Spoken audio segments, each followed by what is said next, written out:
Agradezco pues, la invitación del padre Gustavo para este tema, que evidentemente será en el ámbito de un retiro, una convivencia, y vamos a intentar que no solamente quede, que hablaré de cuestiones curiosas, de cuestiones incluso sorprendentes, ¿no?, sobre este nuevo dogma, ¿no?, del cambio climático y de la globalización y todo esto, pero debemos verlo, creo, desde una perspectiva evidentemente católica e intentar entender que estamos ante una especie de apostasía, pero toda apostasía se manifiesta siempre bajo una forma de sacralidad, falsa incluso espiritualidad, y esto es lo que en el fondo tenemos que tener en cuenta a la hora de ver esta nueva ideología del cambio climático, que simplemente es una ideología. A mí siempre me gusta pensar que el primer mandamiento que Dios da a la humanidad recién creada, no son los 10 mandamientos, sino que primero hay 2 mandamientos, que es creced, multiplicaros y henchid la tierra, ¿no? Y este creced y multiplicaros, evidentemente, es en el sentido literal, ¿no? Y luego veremos que precisamente toda esta ideología del cambio climático, una de las, digamos, agendas ocultas siempre es la reducción de la humanidad, intentar que la humanidad no crezca y no hinche la tierra. Hinchar la tierra tiene el sentido de dominar la tierra, dominar la tierra. ¿Por qué? Porque el hombre está llamado a dominar la tierra en el sentido más pleno de la palabra. Es una palabra peyorativa hoy en día, pero en el sentido más pleno es que en la tierra la creación está al servicio del hombre. Y por misteriosa misericordia de Dios, hasta incluso los ángeles de la creación están al servicio del hombre. Es parte del plan salvífico de Dios, y parece que toda la ecología va contra esto. Vamos a intentar reducir, incluso eliminarlo si pudiera ser, a la humanidad, y en todo caso los que queden tienen que ser esclavos de la creación, no la creación que esté al servicio de ellos. Y esta es la perspectiva que creo que tenemos que tener. De hecho, uno de estos ecólogos, ecologistas radicales, luego veremos que se llega hasta el desquicie mental, dice, decía en una de sus obras, un tal Aldo Leopold decía, debemos abandonar la tradición judeocristiana que ha visto un bien que nos pertenece, que la tierra es un bien que nos pertenece, y no como una comunidad a la que pertenecemos. Y esto ya también es otra gran herejía cristiana, que es el panteísmo. Nosotros no somos la creación, lo más sublime de la creación, los seres humanos, sino que nos tenemos que integrar en una especie de bien al que pertenecemos, que es evidentemente para ellos la tierra, y con todas las concomitancias que luego tendrá. Otro a priori que creo que tenemos que tener en cuenta es que estamos ante, como he dicho, una ideología, y las ideologías tienen sus principios, sus orígenes, y algunos de nosotros por edad lo vimos como de repente cambiaba un lenguaje ideológico muy centrado en la izquierda revolucionaria, en el comunismo, en Marx, tenían sus gurús, el marxismo, el trotskismo, no sé cuántos, y poco a poco íbamos viendo que cambiaba ese lenguaje y se empezaba a hablar la Tierra, esto se está calentando, el calentamiento global, no sé qué, pero era una cosa que no cuajaba en la gente primeramente. La gente ni le iba ni le venía, ni lo entendía, ni parece que lo quisiera entender.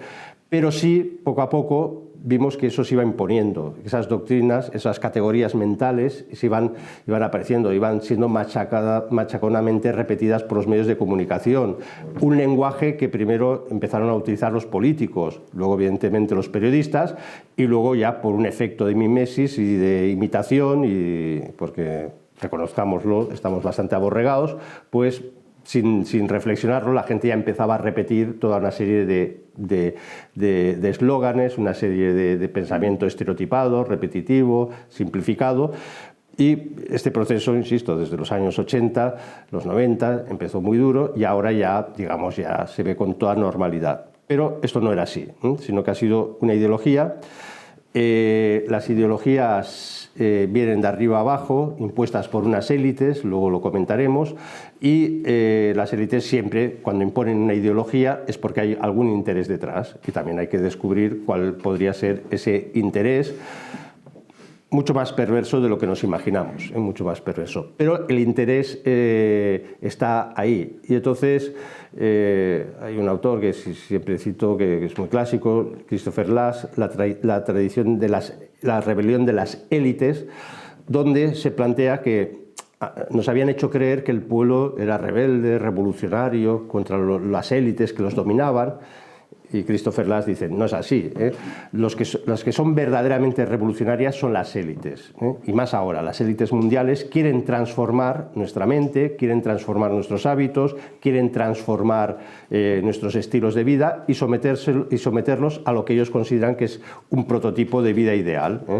Entonces cuenta como las élites americanas, por cierto, normalmente de izquierdas y demócratas, eran las que empezaron con que hay que ser vegano, con que no hay que comer carne, con que no hay que hacer grandes barbacoas, no hay que fumar, hay que ir al gimnasio, hay que llevar una vida sana. Pero ojo, esto que es muy bonito, detrás hay toda una categoría de antropológica muy importante. Y decía, no, y el resto de americanos lo que quieren es estar con la familia, no quieren ensayar cosas raras de matrimonios o cosas que se digan matrimonio que sea hombre-hombre, hombre-botijo, hombre lo que sea, estas cruces, no. Al final, el americano de clase baja es un obrero y lo que quiere, y la familia es donde encuentra su refugio. Y además es verdad, cuando todo vaya mal, lo único que te queda es la familia, es tu refugio, y si encima lo descompones conceptualmente diciendo que hay muchos modelos familiares y que puedes cambiar, y hasta puedes cambiar de sexo, pues imaginémonos el desastre, ¿no? Entonces, y les gusta comer carne, y les gustaba fumar y tomarse un chupito de vez en cuando, que es muy sano. Pues todo esto la izquierda, la élite, les condena a eliminarlo. Bueno, también como es una ideología, toda ideología de por sí es falsa. Es falsa. Y entonces, gran parte, yo lo veo muy habitualmente, ves noticias, entonces dicen, por fin se confirma una vez más que el planeta se está calentando, ¿no? ¿Y quién lo dice? El IPCC. El IPCC es el panel internacional de cambio climático, que son una serie de científicos, es verdad, pero estos científicos, claro, tienes que saber cómo se contratan. Estos científicos son absolutamente filtrados, es una entidad privada, por cierto, que está financiada, luego lo diré, por algunas fundaciones que dominan buena parte del control de las ideologías modernas, y el IPCC, digamos, contrata científicos siempre y cuando estén a favor del cambio climático. Si uno dice, yo estoy en contra, pues ya no te contratan, con lo cual, claro, es como si tú contratas una asociación un panel de control o un observatorio de violadores y solo contratas a violadores, pues al final la violación será buena, ¿no? Porque claro, esto es lógico, ¿no? Bueno, esto que es así lleva evidentemente a profundas censuras en el mundo académico. Curiosamente, los científicos que encontramos que despotrican contra el cambio climático son ya gente mayor, porque se han salido ya del sistema, se han jubilado y entonces su sueldo no depende de eso. Las investigaciones o la subvención de investigaciones ya no se las van a negar porque simplemente ya no están en el sistema. Ahora bien, todo investigador en serio a nivel geológico, climático, lo que ustedes quieran,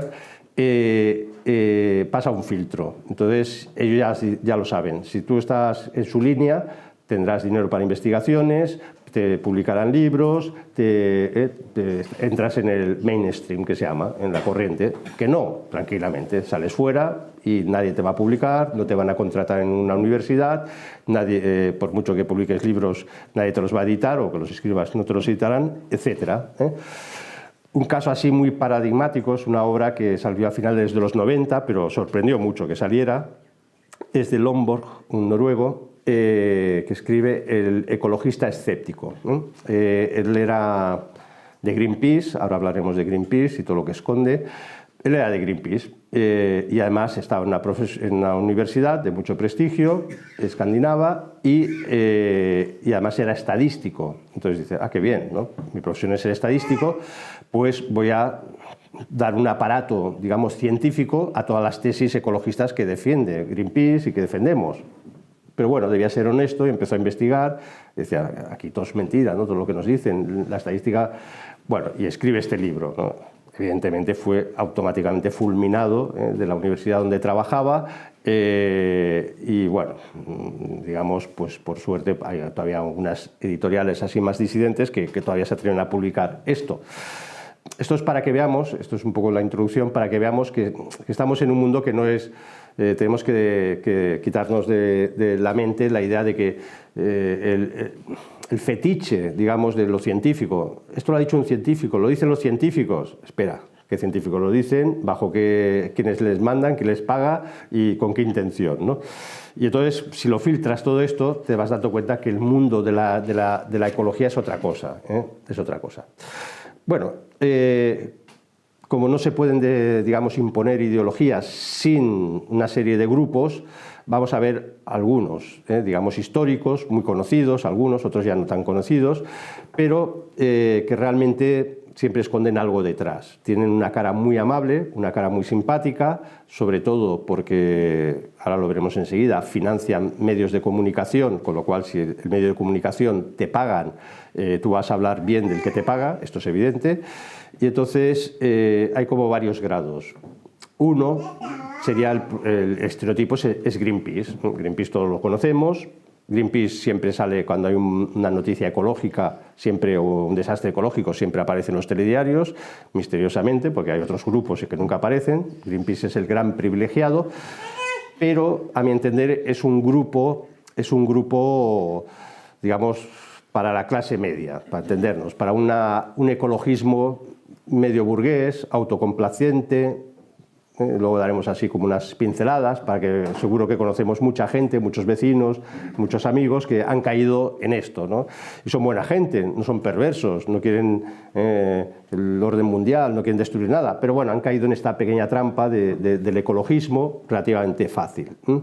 Greenpeace, que se funda en el 71 del siglo XX, era un grupo muy pequeño, había pequeños grupos ecologistas, y sale de ser un pequeño grupo a empezar a ser algo, y quizás el grupo predominante ecológico conocido a nivel mundial por un tal Taggart, que Taggart no era el fundador, por cierto, luego le hace la cama al fundador, el pobre fundador se queda sin la marca Greenpeace, se queda arruinado, y este era un genio del mal, en el sentido de que era un cara dura, era una persona que en la página oficial de Greenpeace, Taggart, gran promotor inmobiliario, gran hombre de negocios que lo dejó todo para salvar el planeta. Luego resulta que fue un estafador de inmobiliario, que lo perseguía la policía, que tuvo que salir corriendo y se metió en Greenpeace porque le ofrecieron un barco para ir a los atolones franceses donde iba a haber un ensayo de bomba atómica, y entonces tío, para escaparse de la justicia en Estados Unidos dijo, pues cojo esto y así me escapo. Y entonces lo divertido es que lo detuvieron, pero no lo detuvieron por ser un activista de Greenpeace, le detuvieron porque aprovechó este viaje de huida para traficar con relojes suizos. Y entonces, bueno, una estafa, era un jeta absolutamente inmenso. De hecho, abandona la presidencia cuando en Alemania la justicia ya empieza a ver las cuentas y dice, uy, esto no sale. Empiezan a sospechar que un hombre que tiene casas en la Toscana, casas en Suiza, tiene casas en Argentina, tiene casas con un sueldecillo que le paga teóricamente Greenpeace, algo pasa. Bueno, en ese momento tiene que dimitir, ahora ya es un personaje ya fallecido, pero bueno, es el que consigue montar la gran estructura de Greenpeace.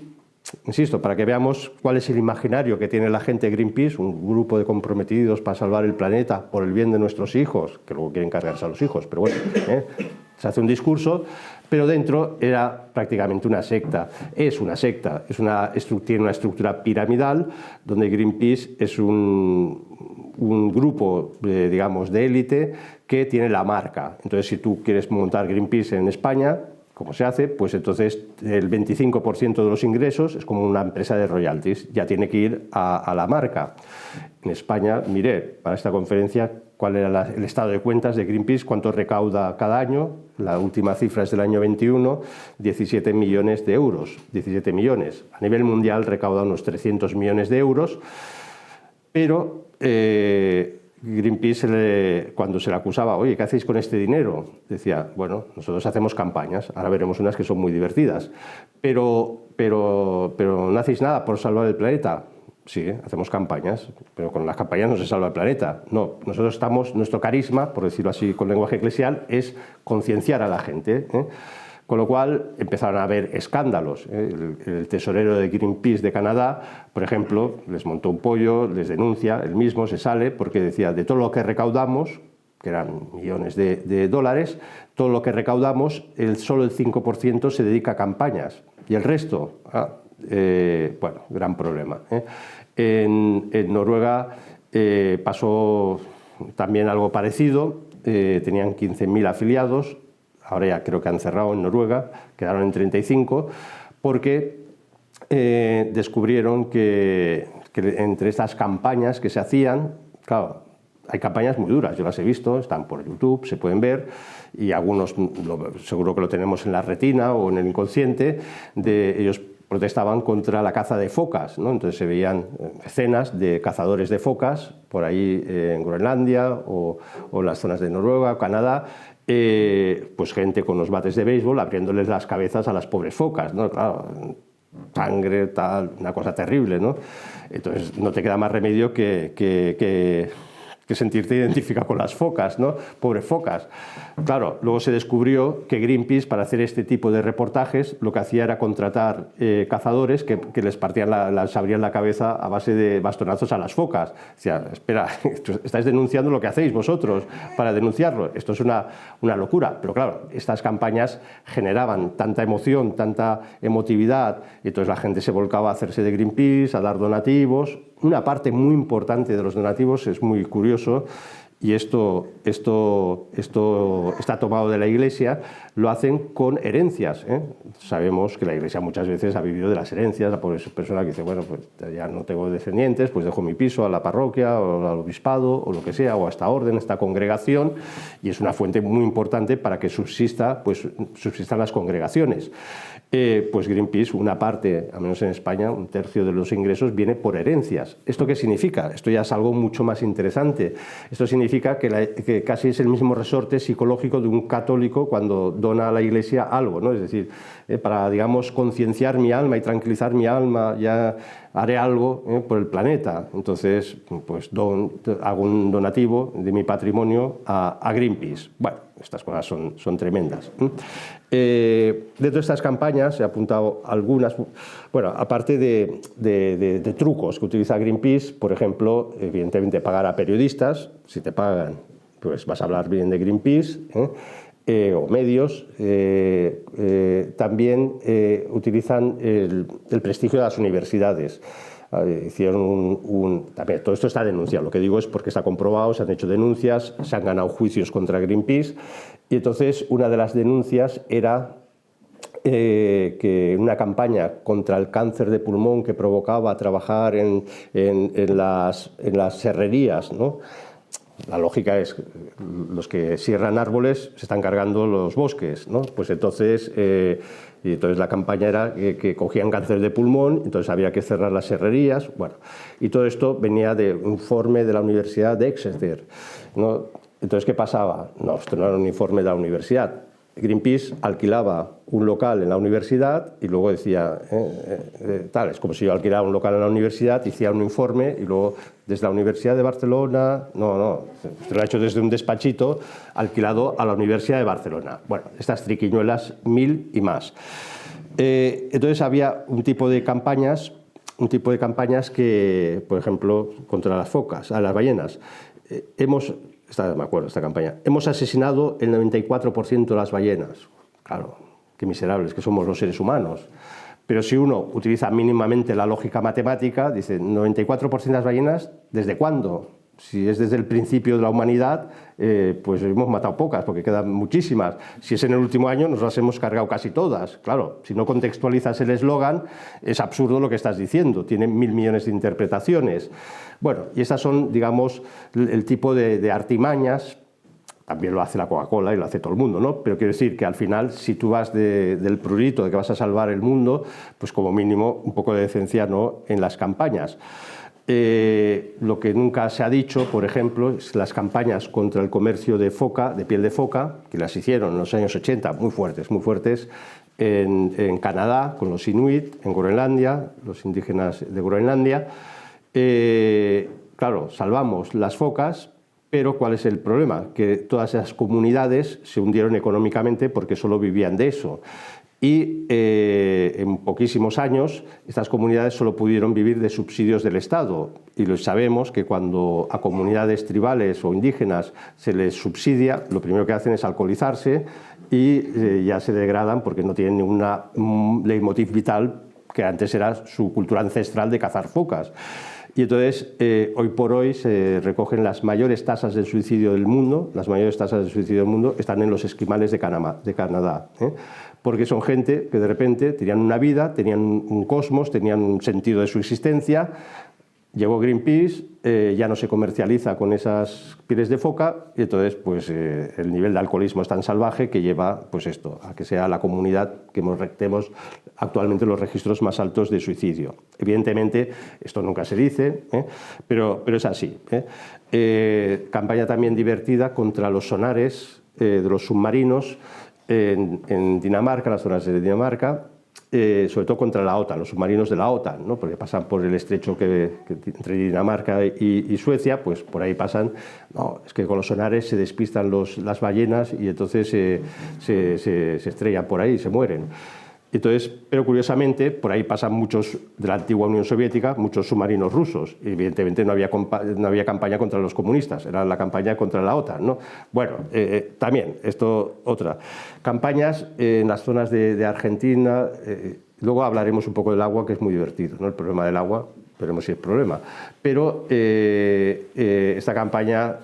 Uppsala, el gran glaciar de Uppsala se está derritiendo. Bueno, ¿qué tal? No sé qué. Entonces, una gran campaña salvaje, se está calentando el planeta, no sé cuántos.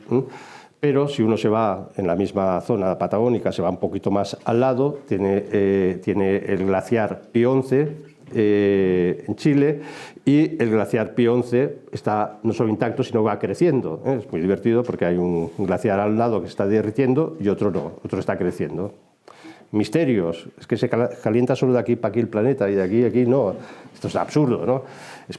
Evidentemente, igual lo comentamos, pero es porque el descongelamiento de los glaciares se debe a muchas causas, y entre otras son causas geológicas, de presión, de inclinación, ¿no? Entonces, según cómo esté un glaciar, se descongela más rápido, y según cómo esté, pues estará al lado y se mantiene o puede crecer y no pasa absolutamente nada.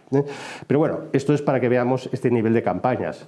La última que comentaré, la comento porque es del 2004, me hizo mucha gracia, muchísima, me estuve riendo mucho tiempo, porque Greenpeace ya iba un poco a la baja en Estados Unidos y tuvo que reactivarse. Entonces hizo una campaña para salvar el jaguar, un felino en las zonas de América, y para salvarlo lo que hizo es hacer una campaña para que los americanos, que ya sabemos cómo son, los norteamericanos, pues adoptaran un jaguar, ¿no? ¿Y cómo lo adoptaban?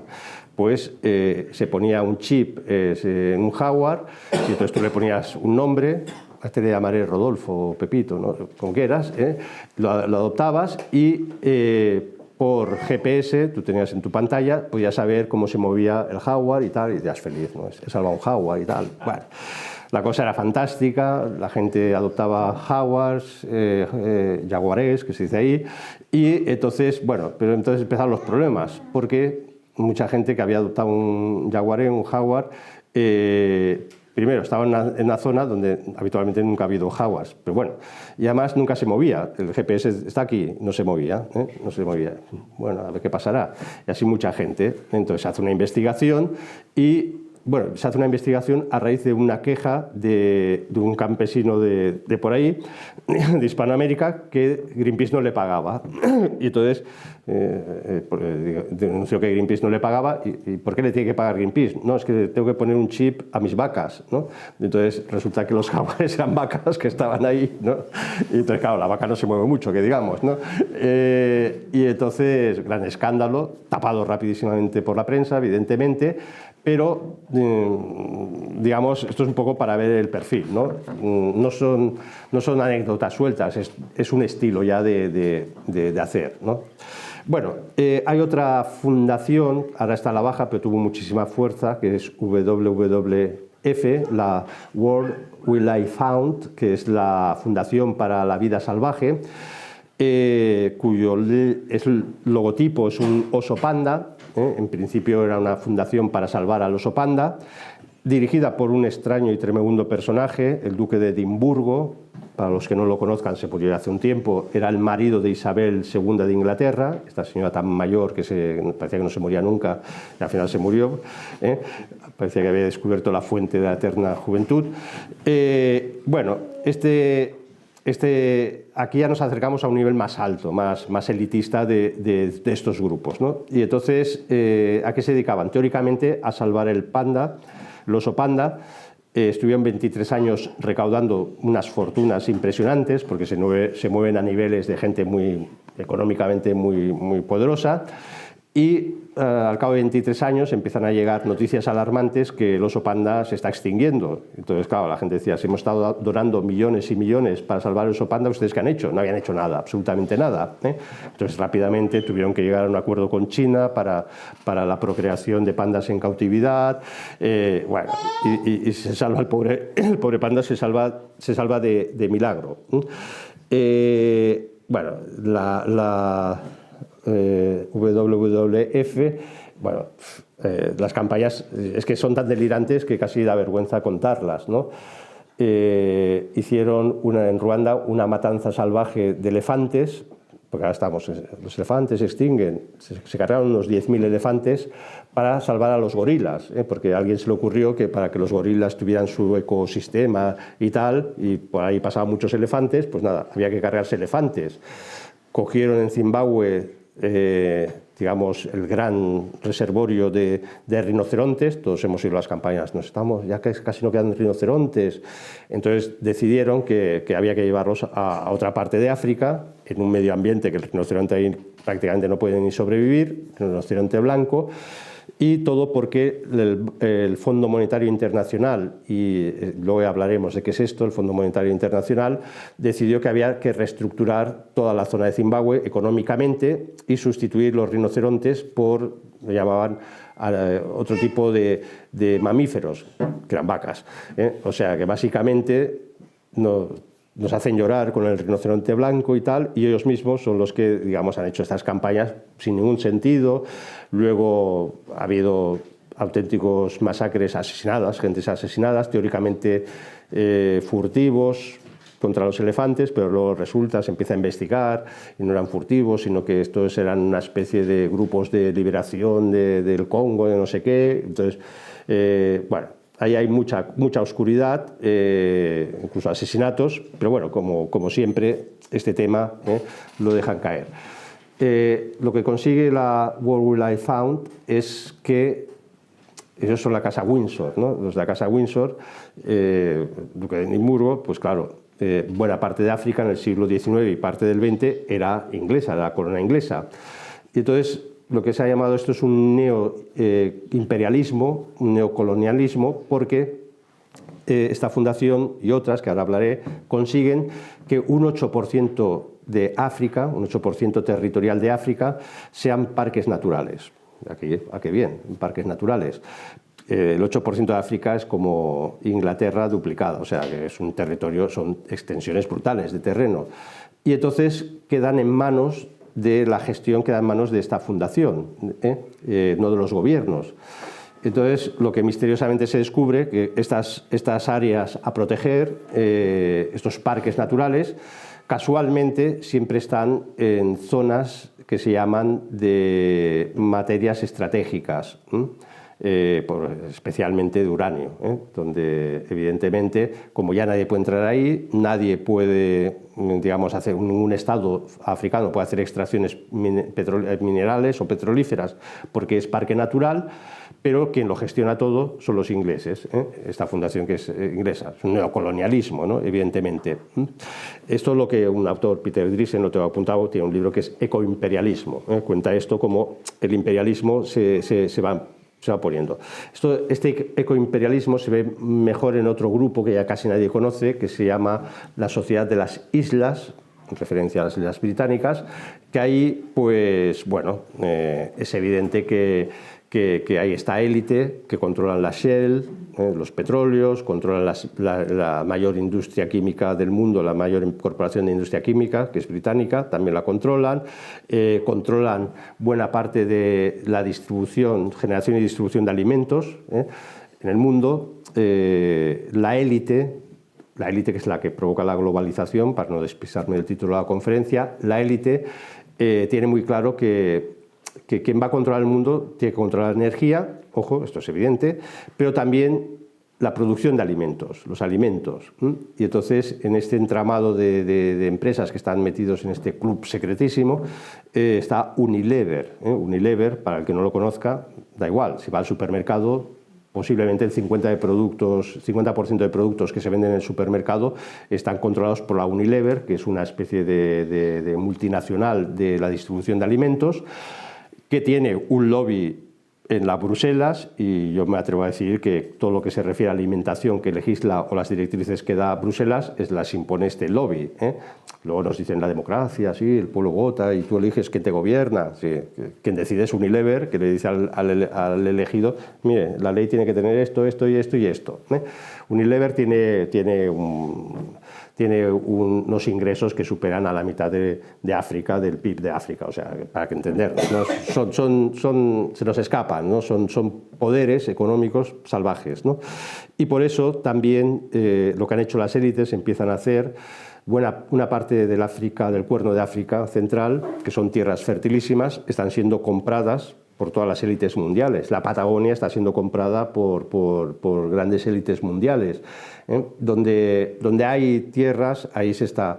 La guerra de Ucrania-Rusia tiene muchas lecturas, no voy a entrar evidentemente porque es complejo, pero hay lo que se llaman unas franjas de las tierras más fértiles del mundo que cruzan Rusia, van hasta Ucrania, luego algunas se desplazan ya por Argentina, por esas zonas. Pero quien controla esas tierras controla los fertilizantes mundiales, controla el grano mundial, como estamos viendo. Claro, Ucrania ha sido el granero y es el granero antes de Europa y del mundo. Ahí son guerras que se está jugando muchísimo en el control, digamos, estratégico, geopolítico del mundo. Bueno, para que nos demos cuenta de la maldad de estas gentes, las grandes campañas contra el DDT. Los más jóvenes no les suena. El DDT era un insecticida que se utilizaba en España tranquilamente. Un día de la noche a la mañana, no, el DDT mata, no sé qué, no se puede hacer. Y entonces han eliminado el DDT a nivel mundial. El DDT tenía una función, muchas, pero una función muy clara, que era acabar con la malaria. Después de la Segunda Guerra Mundial, la malaria, que se transmite por el mosquito, por ejemplo, Grecia estaba inundada de malaria.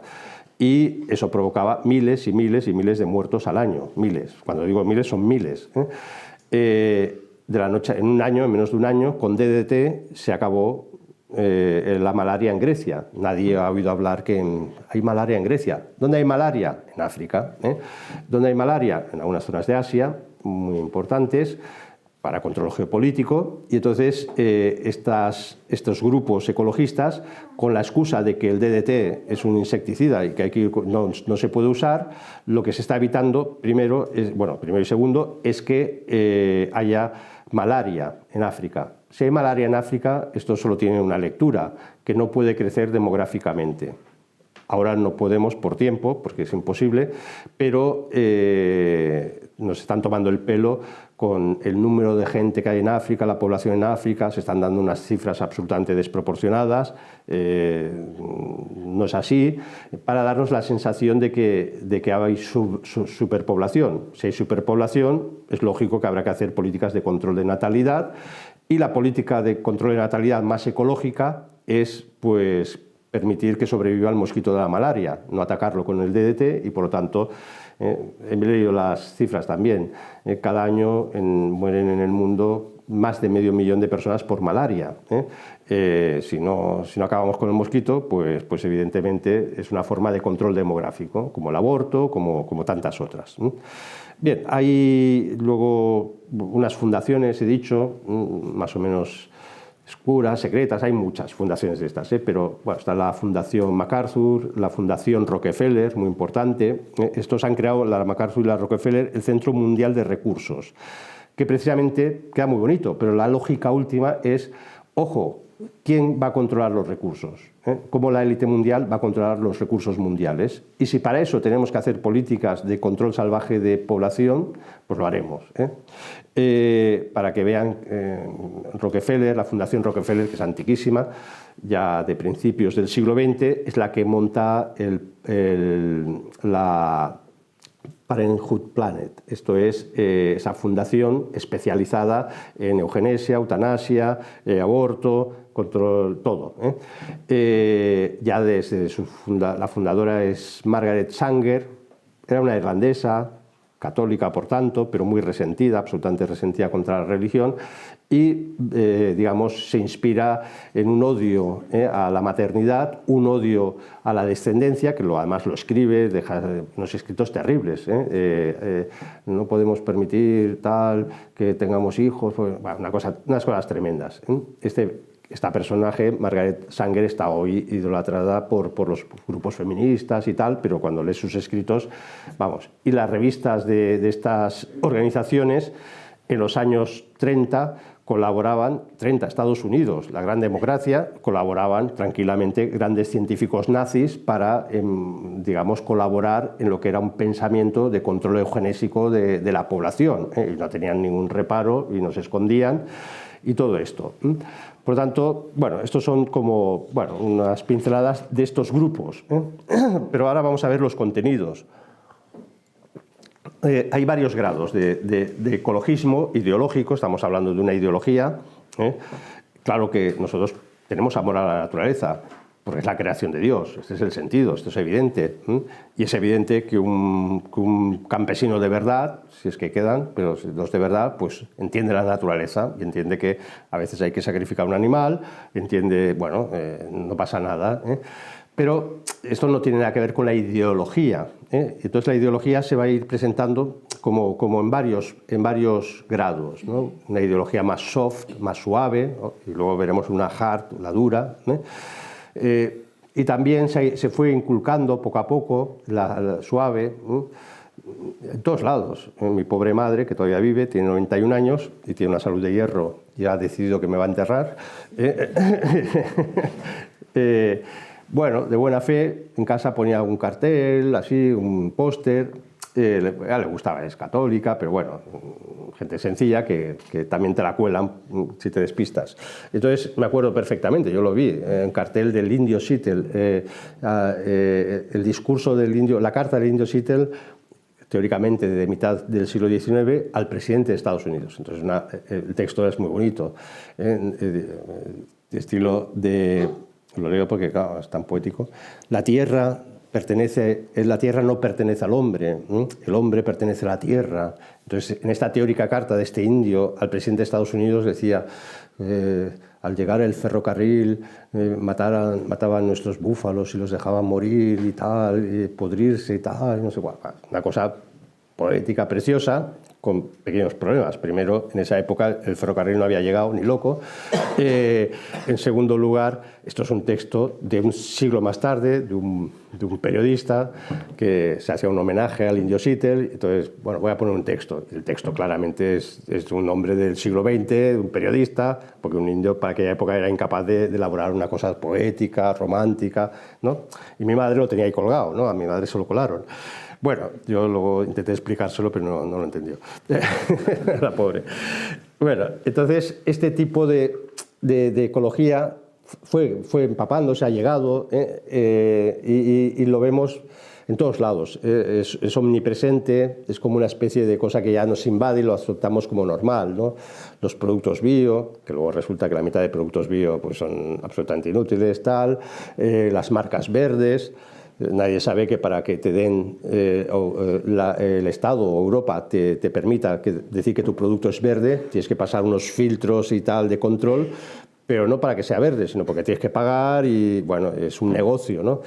Lo verde vende, ¿no? Es el eco-shopping que se llama, ¿no? Entonces ahora compramos las cosas ecológicas, la comida ecológica, y entonces hacemos, pero eso ya poco a poco va inundando nuestra vida, entonces hacemos ya pues una dieta ecológica o vegana, y después pues la psicología, el yoga, y después la psicología positiva, y luego hay que ser optimistas, y luego hay que salvar el planeta, y luego poco a poco, no sé si me explico, algo que parecía una cosa limitada se extiende a toda nuestra vida y existencia, y eso ya es muy peligroso porque empezamos a operar con una lógica que ya no es la normal, porque al final, luego comentaré, esto siempre acaba en lo mismo, el nosotros y vosotros. Nosotros somos los puros, los sanos, el tal, y usted es el que contamina el planeta, usted es el malo, usted es el causante.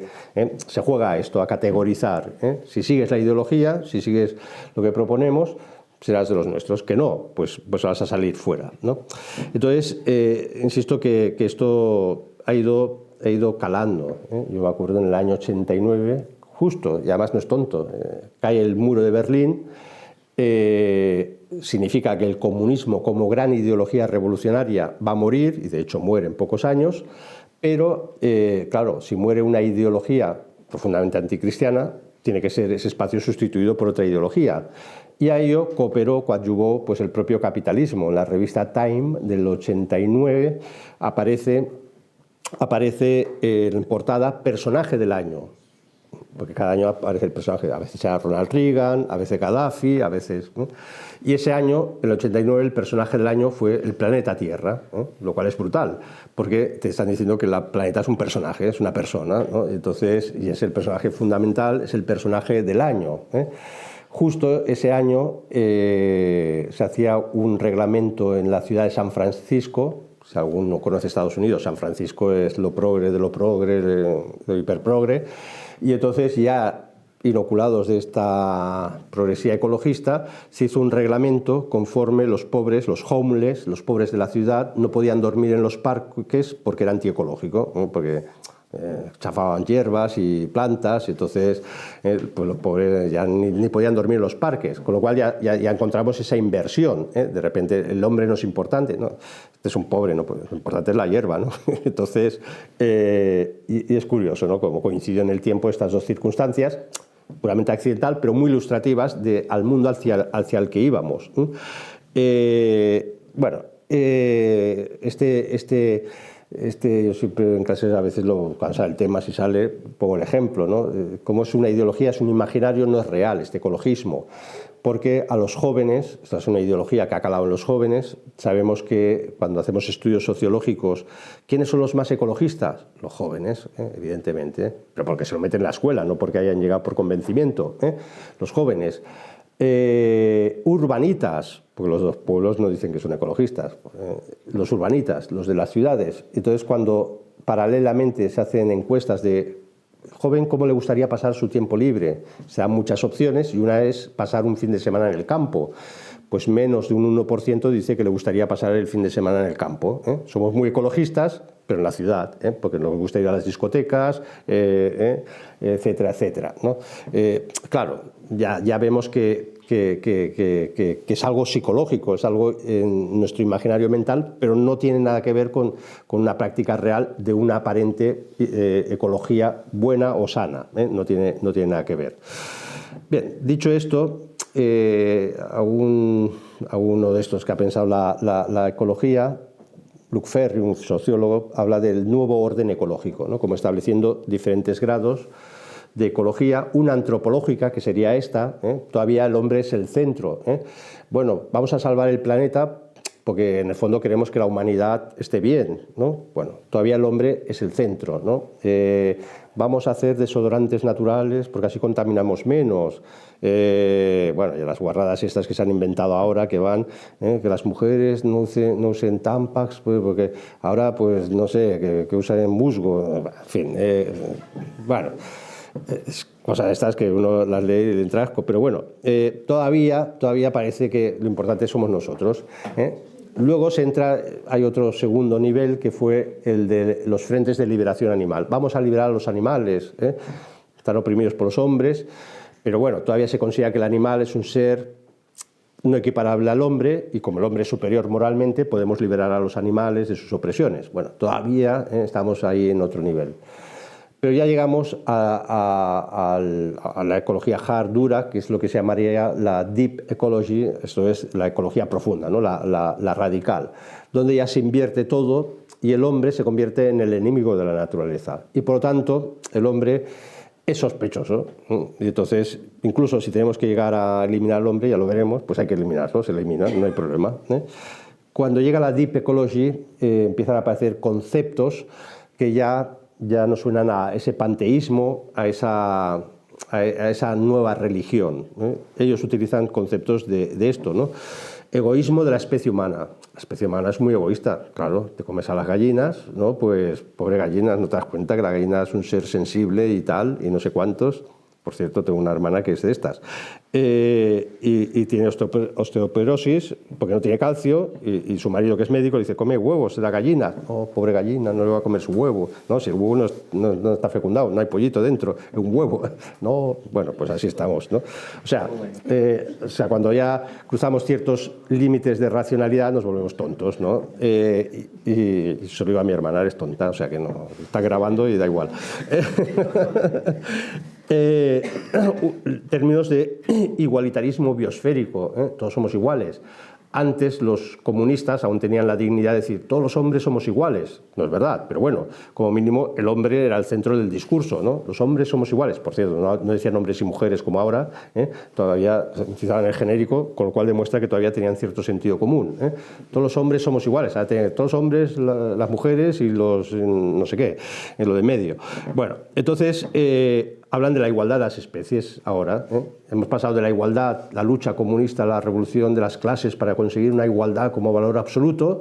De repente importa tres pepinos el proletariado porque es un tío que le gustan las hamburguesas y fuma y le gusta el alcohol, a de repente la igualdad de las especies. Y entonces empiezan ya unos discursos bastante peligrosos, porque esto lo juntan con la New Age, lo juntan con el Zen, con las meditaciones Zen.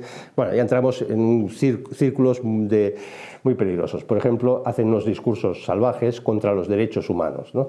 Porque dicen que es muy egoísta, porque ponemos en el centro al hombre. Si declaramos la Declaración de los Derechos Humanos, tendría que ser la declaración de los seres vivientes, entre los cuales incluiríamos también pues, todo el resto de animales, de seres vivos. Pero es que, claro, esto nos lleva al absurdo, porque entonces una vaca es una carnívora de otro ser viviente que es la hierba, ¿no? La hierba también está viva, no sé si me explico, ¿no? Entonces, y entonces la hierba es canalla porque absorbe los pobres minerales, ¿no? Oiga, usted va contra el reino mineral, ¿no? Claro, entramos en un circuito de demolición de todo sentido común, pero bueno, esto les va bien, ¿no? Incluso ya se prefigura lo que va a ser el transhumanismo, porque además es así, yo siempre lo digo, quitamos a Dios para poner del centro para poner al hombre. Pues ya era de sospechar que el hombre no iba a durar mucho. Ahora el hombre lo hemos sustituido por la naturaleza, pero es que el propio hombre ya ni siquiera va a ser una especie, porque entramos en el transespecismo y por tanto o en el transhumanismo o en la ideología de género trans. Tú, primero, olvídate que eres hombre. Y si acaso, y por supuesto tienes que olvidar que eres hombre distinguido entre sexo masculino y femenino, porque somos una especie distinguida sexualmente. Y olvídate que siempre vas a permanecer como esa especie, porque puedes evolucionar, como estos tíos que se ponen aquí escamas de peces y tal, y soy un pez, bueno, pues métese en una pecera y déjeme en paz, ¿no? Y no hable, ¿no? Al menos cállese, ¿no? Bueno, es la locura, ¿no? Si sustituimos a Dios, el hombre no va a aguantar, la antropología humana no va a aguantar, y es lo que hemos visto, y no aguanta, y entonces entramos en esta locura. Y de ahí su odio, ¿no? Y entonces esta prefiguración del transhumanismo se ve muy claro ya en el siglo XIX. Un tal Zimmermann, un loco, decidió que, hombre, necesitamos aquí trabajadores más recios, y entonces decidió que se cruzaran en París, se cruzaran prostitutas parisinas con orangutanes, para conseguir una especie de unos brutos, ¿no? que se dedicaran al campo, a lo duro de ser obrero, de la construcción y todas estas cosas. Luego en el siglo XX esto lo vimos con la Unión Soviética, como Stalin incitó, o mejor dicho, un científico emocionó a Stalin de que podía procrear el supersoldado soviético, el soldado soviético que era cruzando óvulos de mujer con esperma de orangutanes, ¿no? Y se hicieron experimentos, esto no quedó en teoría, luego evidentemente no salió nada, por suerte, pero esto no solamente lo intentaron, sino que yo estoy convencido que se sigue intentando en esos laboratorios que nunca sabremos qué se está haciendo, ¿no? Porque al final es la misma locura, ¿no? Hay que acabar con el hombre. Entonces, una cosa que no dicen, pero esto es tremendo. Todo este deep ecology, todo este ecologismo radical tiene un enemigo que es el Código Nuremberg. El Código Nuremberg aparece después de la Segunda Guerra Mundial, se descubren campos de concentración, se descubre Mengeles y compañía que han hecho experimentos con seres humanos, y entonces se hace un código universal para que ningún laboratorio, ninguna compañía, ningún hospital, digamos, haga experimentos directos en el hombre sin primero haber experimentado pues, ciertas medicinas pues, en animales, ciertos medicamentos, etc. Con lo cual obliga a unos protocolos muy estrictos que primero se tiene que experimentar en animales y después, cuando ya estamos seguros, en el hombre, aplicar determinados fármacos, lo que sea. Entonces, claro, este código de Nuremberg para estos Deep Ecology es satánico, porque dicen, claro, estamos experimentando con las pobres ratas, ¿no? Y si todos somos iguales, las ratas y nosotros, pues no podemos experimentar con ratas. En todo caso, si queremos medicinas para nosotros, pues experimentemos directamente con los seres humanos. Claro, esto evidentemente causaría infinidad de muertes por experimentación, pero a este nivel se ha llegado. Hay una obra que es La primavera silenciosa, de otro ecologista loco, que ya pues radical, ¿no? Hay que dejar de utilizar insecticidas, hay que dejar de utilizar vacunas, hay que dejar que la naturaleza siga su curso. Si hay sarampión y se lleva por... pues venga el sarampión, si hay tuberculosis, pues que venga la tuberculosis, si hay tal, porque eso es dejar a la naturaleza a su libre curso. Claro, esto sabemos que acabaría o extinguiría una parte muy importante de la propia humanidad. Bueno, dentro de estas radicalidades, tampoco me voy a alargar mucho, para que luego si alguien quiere preguntar, aparecen grupos como Earth First, la Tierra primero, que eran grupos claramente que defendían estas hipótesis. ¿Su cosmovisión cuál es? El enemigo del planeta, ¿cuál es? El hombre, que es el que calienta el planeta, lo pone en peligro, es una especie depredadora. Muy bien. Si queremos salvar el planeta, hay que acabar con el hombre, hay que liquidar al hombre. Y entonces aquí ya empieza a ser peligroso porque esta no es una petición de principio, sino que dicen, no, tenemos que acabar con el hombre, porque así conseguiremos un planeta natural, ecológico de verdad. Claro, aquí si uno lo piensa un minuto, se da cuenta de la cosmología católica o la pagana, porque la diferencia, porque para nosotros, y lo dice Santo Tomás y lo dice todos los grandes teólogos, toda la creación es para el hombre, de tal forma que el planeta no tendría sentido si no es pensado por el hombre. Las cosas tienen sentido en la medida que el hombre las puede pensar y las puede vivir. Entonces, ellos que sueñan un planeta sin hombre, ¿pero a qué se reduciría un planeta sin hombre? Bueno, pues unos bichos herbívoros que se comen plantas, carnívoros que se comen a los herbívoros y así constantemente, ¿no? Sería todo el mundo comerse, es una cadena alimenticia, ¿no? Y ya está, esto es el planeta, no hay otra cosa. Pero para ellos parece ser que es lo ideal. El duque de Edimburgo dijo una vez, ha quedado recogido, además como eran de estos esotéricos y bueno, una cosa tremenda, creía en la reencarnación, la creía ciertamente, creía que se iba a reencarnar. Entonces le preguntaban, bueno, tal, pues si cree en la reencarnación, en su siguiente reencarnación, ¿qué le gustaría ser?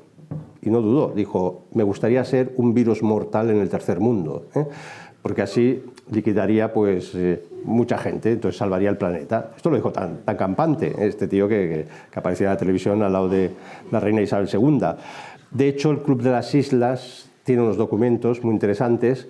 En aquella época el planeta se estaba acercando, había pasado de 5.000 millones, se estaba acercando ya a 6.000 millones, y dijo tenemos que conseguir, objetivo del Club de las Islas, es que la humanidad quede reducida a 1.000 millones. Por lo tanto, sobran 4.000 millones o 5.000 millones. Si sobran 4.000, 5.000 millones, ya me dirán ustedes cómo se eliminan. Pues lo sabemos, por aborto, por tal, etc. Hasta tal punto se llega a la locura que en Estados Unidos aparece una asociación, tienen su página web, es localizable. La traducción en castellano sería Asociación para la Extinción Voluntaria de la Humanidad, ¿no? Entonces tú te haces socio y dices, voy a cooperar a la extinción voluntaria de la humanidad. Claro, como ellos, los que han montado la página web, evidentemente no se van a suicidar, porque eso da pasta, pero incitan a los demás, no se atreven todavía a decir, suicidémonos. Algún día yo soy convencido que lo veremos, se pedirán suicidios masivos. Bueno, miento, esto lo he leído yo en prensa. Como Japón es una población muy envejecida y el Estado está gastando mucho dinero en las pensiones de una población muy envejecida con la esperanza de vida más alta que hay en el mundo, salió un ministro y lo dijo así, no, nadie se inmutó, dijo, pedimos a los ancianos que hagan un gran gesto patriótico suicidándose. No sé qué tan campante, ¿no? Evidentemente no se han suicidado. Pero para que veamos la lógica, llegamos a una lógica y diga, oiga, suicídese, ¿no? ¿Qué hace? Usted está atentando contra el planeta. Ya hemos invertido. El hombre no es lo más elevado de la creación, sino que es algo que está fastidiando la creación. Bueno, ya ni siquiera creación, porque estos creen que es eterno, el planeta. Y entonces, bueno, poco a poco, pues a eliminar. Claro, uno ya va leyendo estas cosas y dice, bueno, aquí estamos entrando en una dinámica muy peligrosa, muy peligrosa. ¿Esto cómo sirve a la globalización? Yo lo vi muy claro cuando una vez uno de los eslóganes de directrices de este mundialismo con respecto a la ecología dijo lo siguiente, la ecología no entiende de fronteras. Si se está calentando el planeta, pues se estará calentando en Francia, en España, en todos lados. Si hay un drama de una central nuclear, pues la radioactividad se extenderá por Europa y no entiende de fronteras, no se va a parar en la frontera alemana. Esto es lógico, es evidente. Pero la perversidad viene con la siguiente parte de la afirmación. Los problemas ecológicos globales exigen políticas globales. Claro, ¿qué se ha creado? La idea de que el planeta es algo global, que es verdad, no lo vamos a negar, pero entonces la política se tiene que deshacer, ir deshaciendo esas viejas fronteras que para la globalización ya no tiene sentido. No tiene sentido.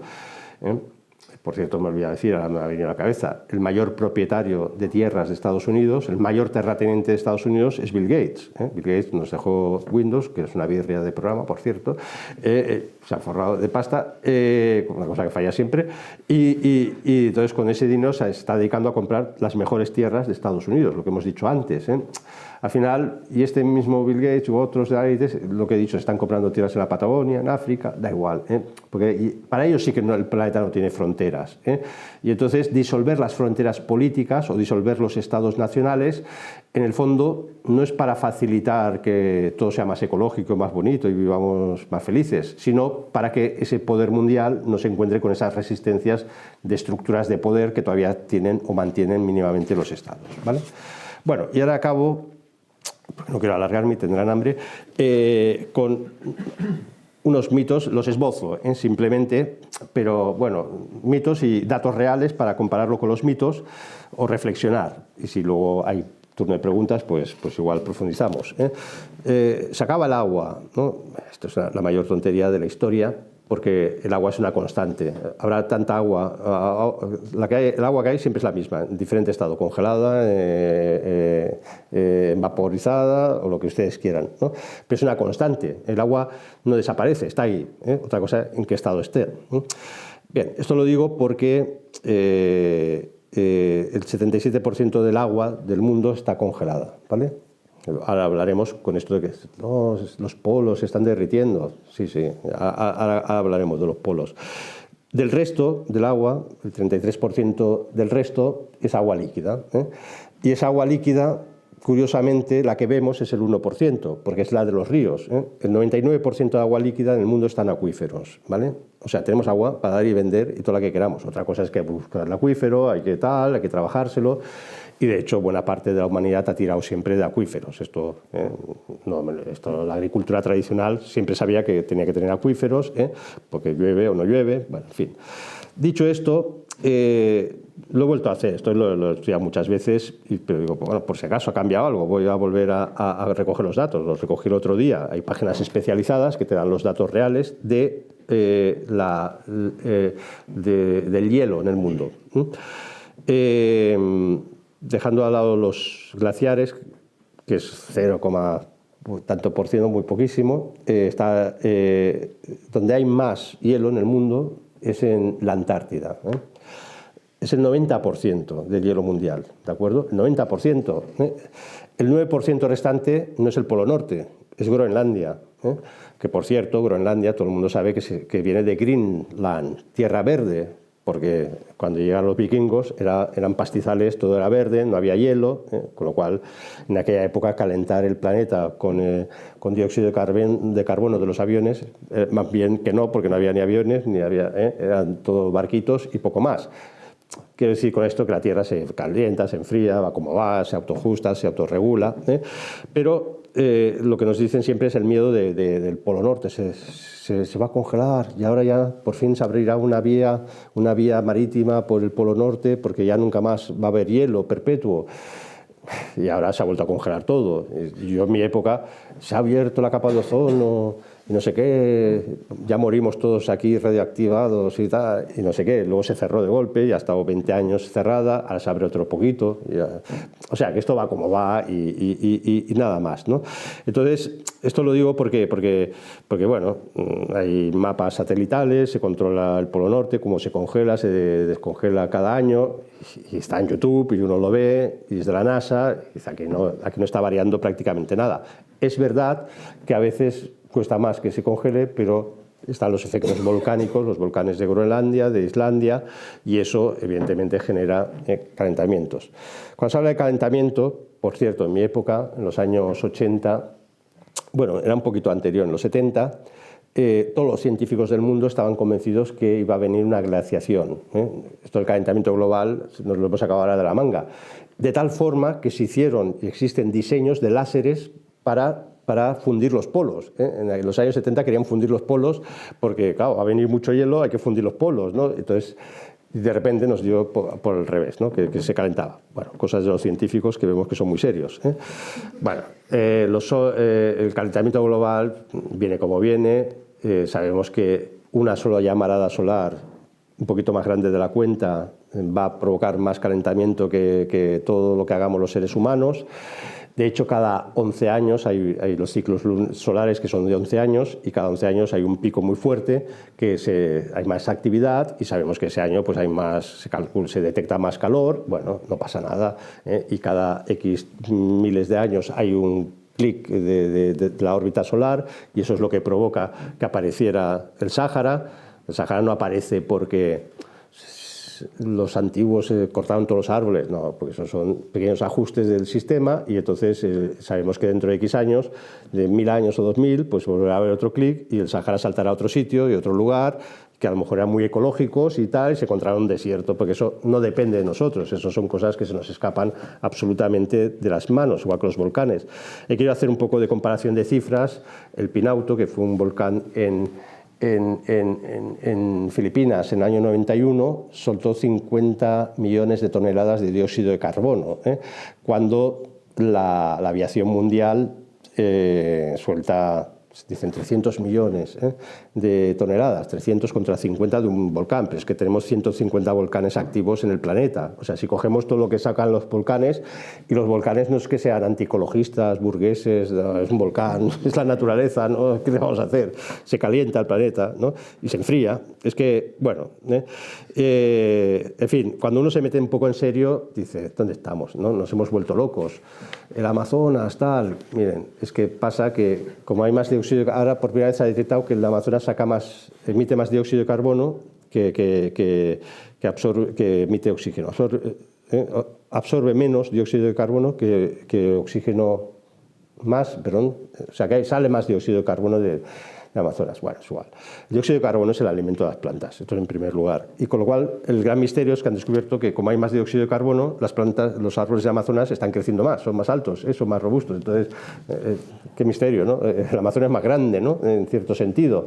Es verdad que se está erosionando, pero no por Brasil, se está erosionando por las zonas de Bolivia, de Perú, que son las que utilizan las mafias, y China, que están construyendo China para plantar cereales y tal, para garantizarse su geopolítica, y van quemando selva amazónica, pero esto cualquier gobierno serio lo podía haber cerrado, pero no les interesa porque Bolivia vive de las inversiones de China, China sabe muy bien lo que está haciendo, pero bueno, aún así no sería problema, porque cuando se estudia el dióxido de carbono provoca lo que es un efecto fertilización, que se llama.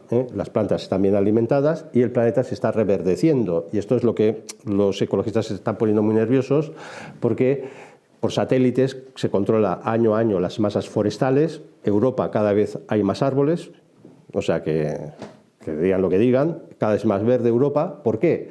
Porque la población se concentra en ciudades urbanas y los campos se abandonan, y cuando se abandonan los campos, pues la naturaleza ocupa ese territorio, y entonces hay árboles, claro, antes los campesinos cortaban los árboles, era la leña, lo quemaban, regulaban los bosques. Ahora los bosques van descontrolados, están creciendo a nivel mundial.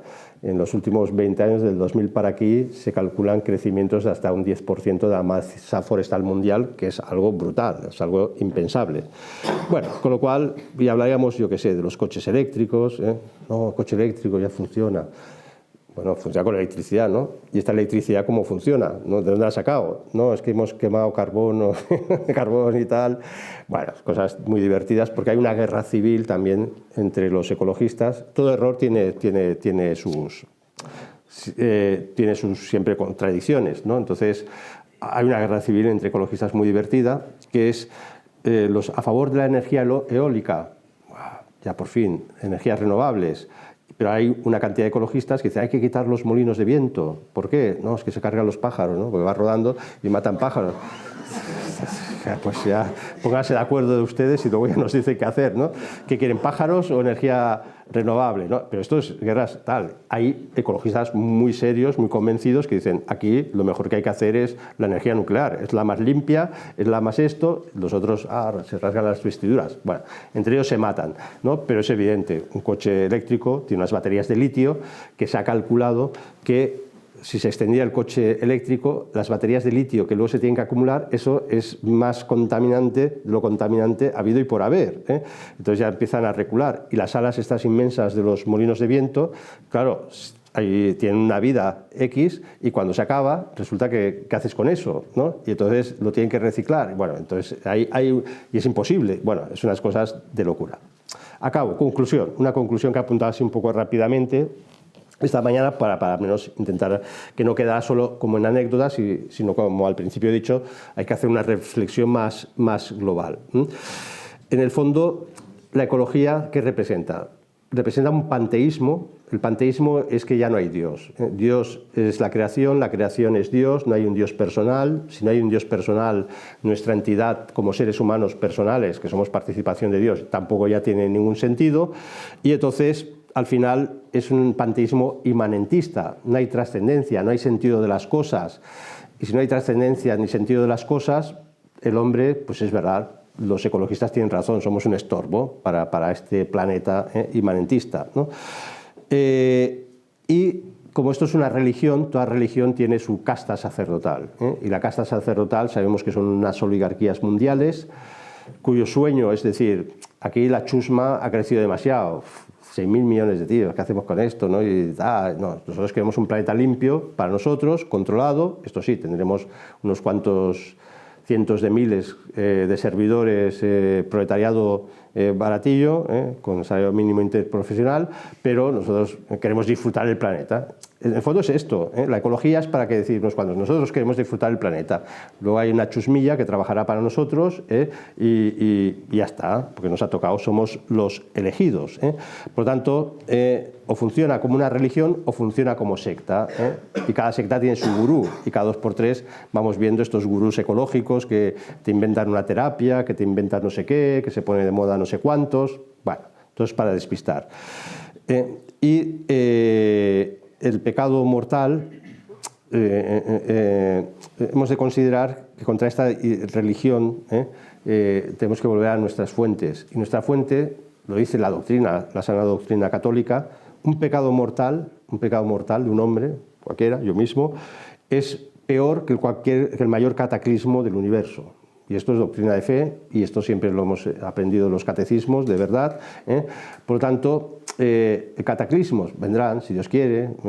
En Apocalipsis se habla del gran terremoto, se hablan de las desgracias que uno diría, esto sí que es ecología, desaparecerán 2/3 de los bosques, desaparecerán no sé cuánto de la humanidad, caerá fuego, esto va en serio, ¿no? Esto es el Apocalipsis.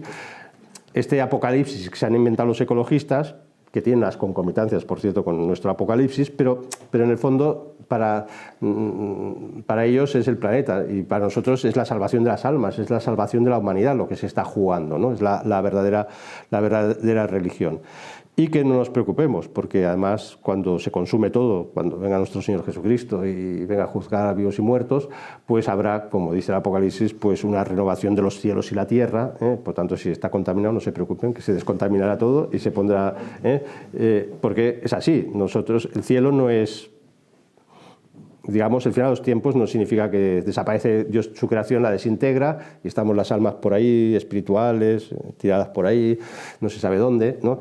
No, nosotros resucitará nuestra carne, nos lo dice el credo, creo en la resurrección de la carne, y habrá unos cielos nuevos y una tierra nueva, una cosa misteriosa, no la entendemos, pero será la culminación, la plenitud absoluta de la creación como Dios la ha pensado y como Dios la quiere. Por lo tanto, esto es lo que nos desvela la realidad verdadera frente a la falsificación de la ecología. Muchas gracias.